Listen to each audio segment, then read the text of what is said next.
I'm so excited for this. Can you please make that announcement right now? Yes, and I have the client's permission to make this announcement. My firm's also representing Todd Haberkorn, another voice actor who's had the same kind of thing happen to him. You're representing Todd Haberkorn? Yep. Are you at liberty to say what for? Well, I mean, he's been accused of the same thing. Now, his accuser is one particular person, but similar type thing, an allegation from 9 or 10 years ago, and there's plenty of evidence that it didn't happen the way she said, and blah blah blah. This is a totally different case from Vic, so I want to make that crystal clear. Vic and Todd, of course, know each other. That's how I met Todd, actually. So, I mean, I got Kirk, I got to get Spock, right? I mean, that's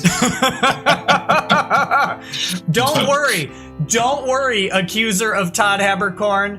Mr. Beard, Harris, Bullock, and Hughes is just a rinky-dink law firm. They have never been to court. All they'll do is they'll write your will for you. Gunpoint.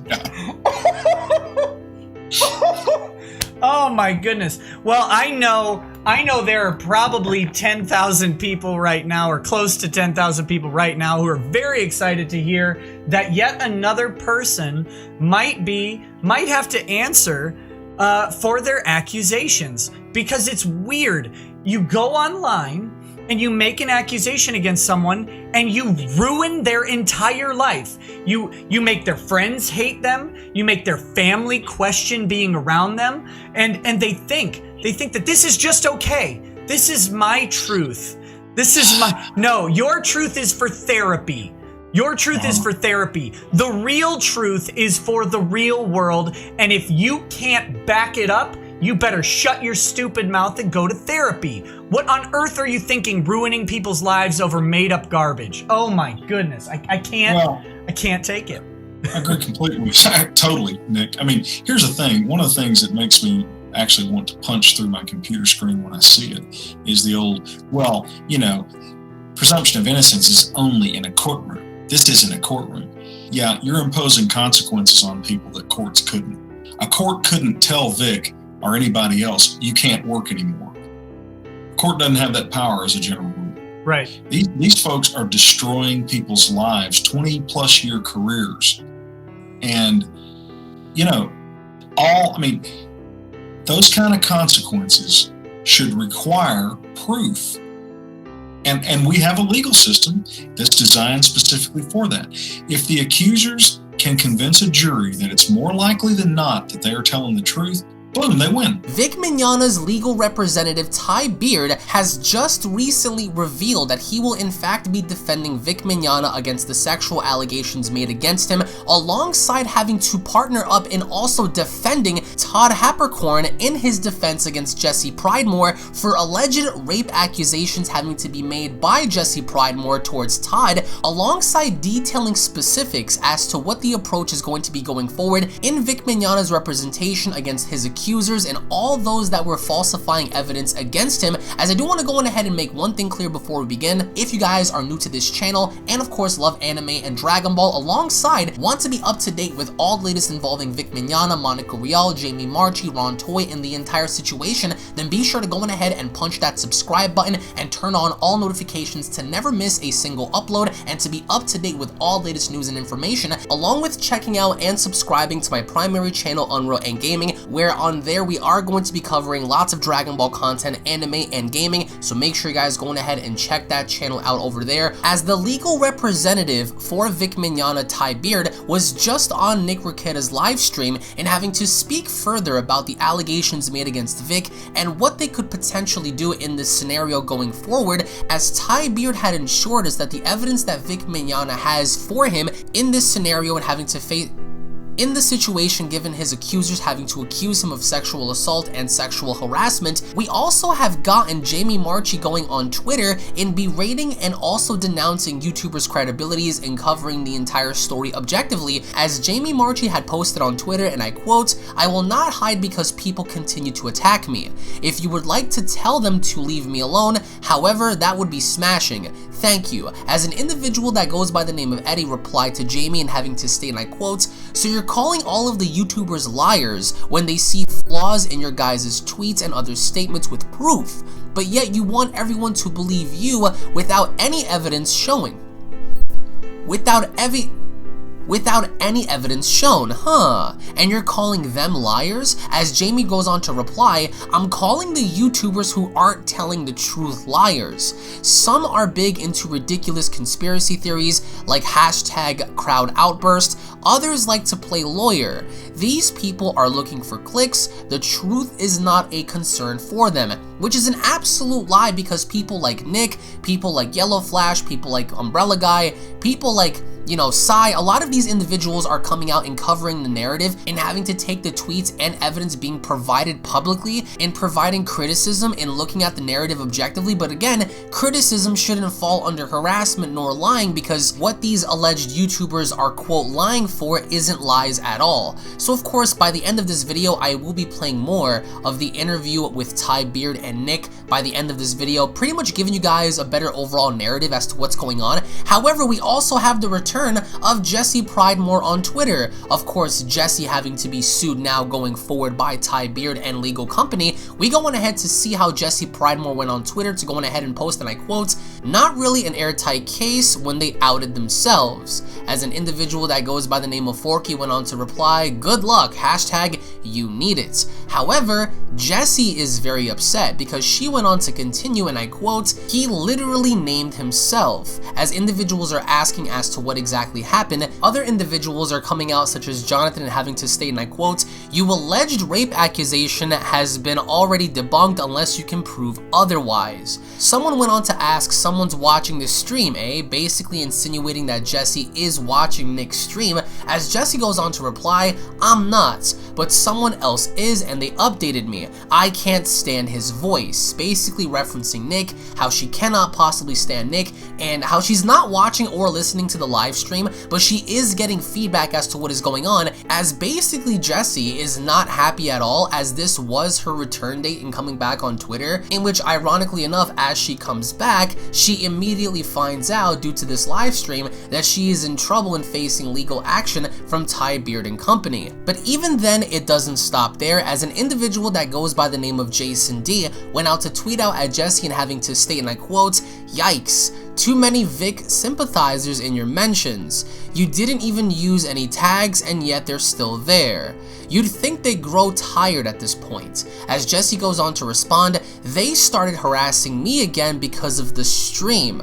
As Jason goes on to reply, "Figures." Now Jessie is blaming all of the individuals going to her Twitter and asking questions and basically letting her know, hey, you better lawyer up because now they're after you and what you said about Todd. And Jessie isn't taking this lightly because now she seems very upset in the idea that now she will be engaging the court system in her defense as to why these rape accusations are indeed accurate in comparison to the falsification of evidence that's made against her. And with all that being said, we are going to be keeping you guys in the loop within the next couple of hours as to what happens, so make sure you guys go ahead and punch that subscribe button, slap a like down below, follow me on Twitter at UnrealNetwork, check out my main channel UnrealNetwork as well, as I leave you guys with Nick's live stream video, a little bit of an inside sneak peek as to what was being said during that live stream, so make sure you guys go ahead, head over to his channel and show him some love. Thank you all so much for watching, guys. Down below, let me know your comments. I would like to know how you guys feel about this, and with all that having to be said, let's get straight into the clip. But you know, the thing is, these people weren't interested in any kind, in apologies or in genuine, being contrite. They want to destroy him. And he sat back and took that beating for at least 3 weeks, maybe more, until finally, he met me and we got to talking and I agreed to take his case. The guy did everything he could reasonably to let this blow over. And these people have just been beating the war drums the whole time. They don't care that he apologized. And that was never what it was about. This witch hunt, well, to call this a witch hunt would be an insult to the Salem witch trials. The Salem witch trials were actually trials. I mean, there was a judge, there was a jury, witnesses were called, they were cross-examined, there was due process. Now, the results were not results that we would like, but the bottom line is the Salem witch trials were infinitely more fair than what Vic got. Vic was the target of a bunch of allegations, uncorroborated, from, way long ago. And his entire career was destroyed overnight.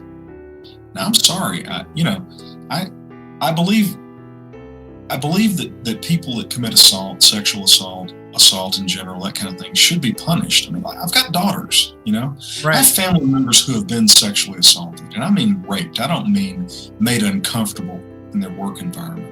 So, I don't have any empathy for that. I've always felt like you got to turn the person that did it over to the families. That would solve that problem.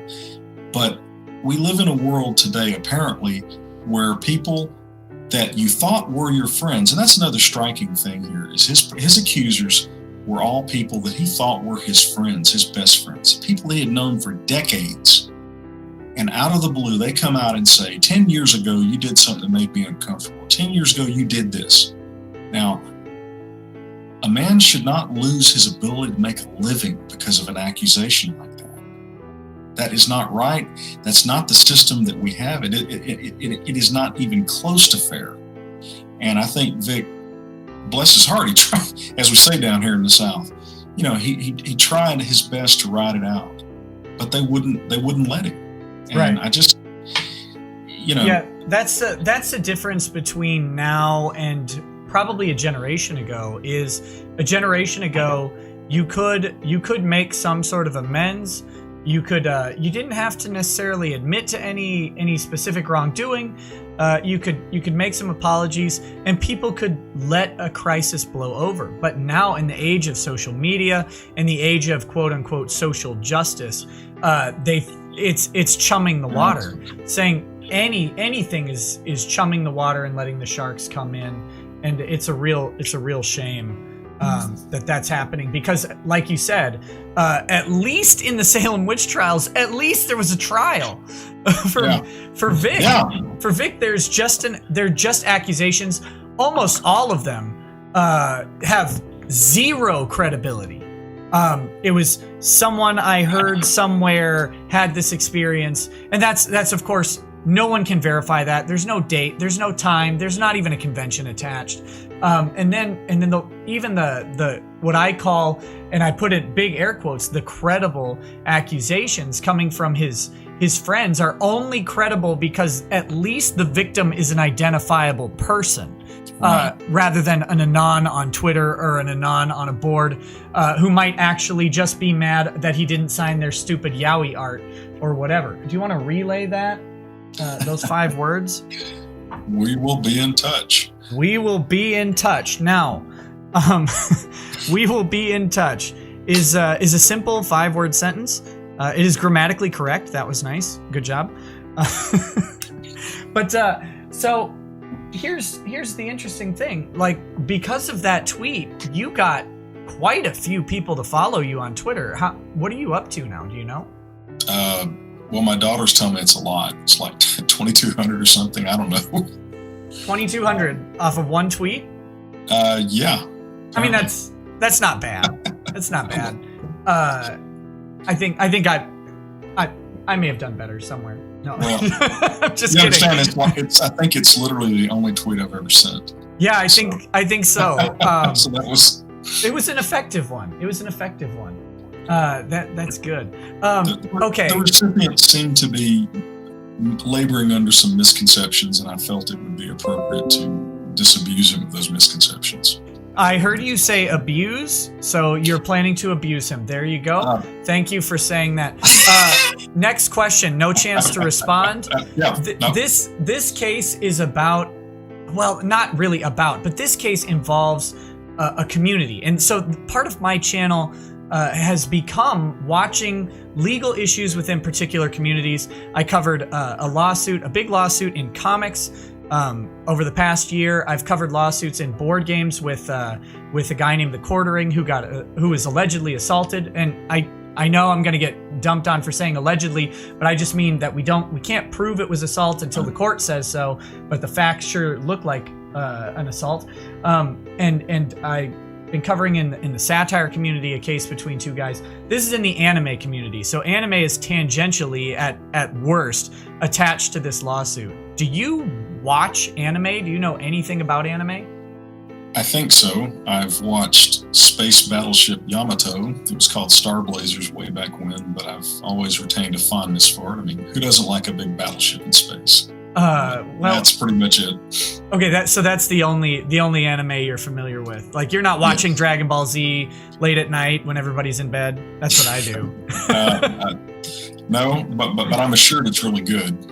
My daughters are big anime fans, but I'm just haven't gotten around to it, I guess. Emo Meme Actual here could go home tonight and get on Facebook and say, Vic Mignogna grabbed my butt. Wow. But you could, and who could stop you? And who would know whether it happened or not? Do you see how scary that is? It's terrifying. And if somebody was sad and lonely and felt unimportant enough and was so desperate for attention that they thought, I'm going to say something about somebody that a lot of people know just to get some attention.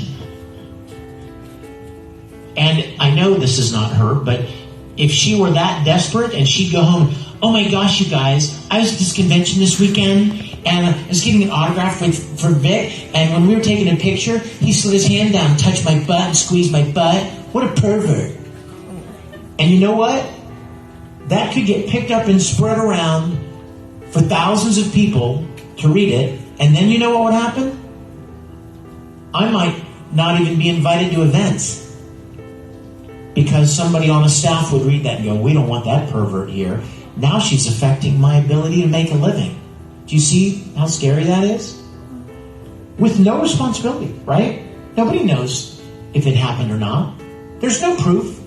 Just somebody who wanted some attention, and she might not even realize it doesn't even matter to her that she just destroyed my life.